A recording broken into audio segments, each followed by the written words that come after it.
хонандагони мактаби миёна дар Данғара имсол натавонистанд ба лагерҳои истироҳатӣ бираванд. ин танҳо ба 5 онҳо муяссар гашт.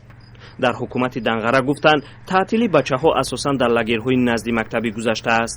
дар фасли тобистон низ лагерҳо дар назди муассисаҳои таълимӣ ташкил карда шудааст ва инчунин дар 7 нафар ба лагери ноҳияи бағзоб равон карда шуд ва 5 нафар дигар ба лагери офтобаки шаҳри норав.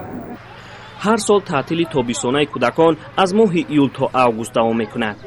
танҳо 2 лагери бозмонда аз даврони шӯравӣ дар минтақа фаъол шудаанд. аксари кӯли кӯдакон имкони истироҳатро надоранд. ҳамин аст дар ҳар нишасти хабарӣ баҳси истироҳати кӯдакон дар ноҳияҳо садо медиҳад. посухи муовини раиси ноҳияи Данғара ин буд ки ноҳия мушкилоти иҷтимоӣ надорад. маълум аст ки дар ҳудуди ҷумҳурии Тоҷикистон ва хусусан дар ноҳияи Данғара масъалаҳои соҳаи иҷтимоӣ хабиб ки аз байн рафтааст. аммо хабарнигорон гуфтанд ки истироҳат накардани хонандагон ба мушкилоти иҷтимоӣ ворид мешавад. ноҳияи Данғара дар минтақа яке аз ноҳияҳои калонтарин ба ҳисоб рафта 87 мактаби миёна дорад. сокинони ин ноҳия дар ҷануби Тоҷикистон аз замони шӯравӣ бештар ба кишоварзӣ машғуланд. аммо дар замони истиқлол сохтмонҳо дар авҷ буда чанд бор ҳам ба маркази вилоят табдил ёфтани он низ садо дода буд.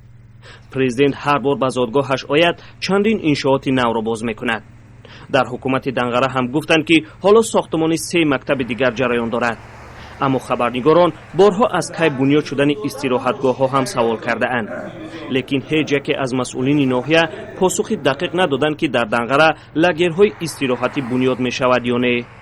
маҳмуҷон раҳматзода, озодӣ, ноҳияи Данғара.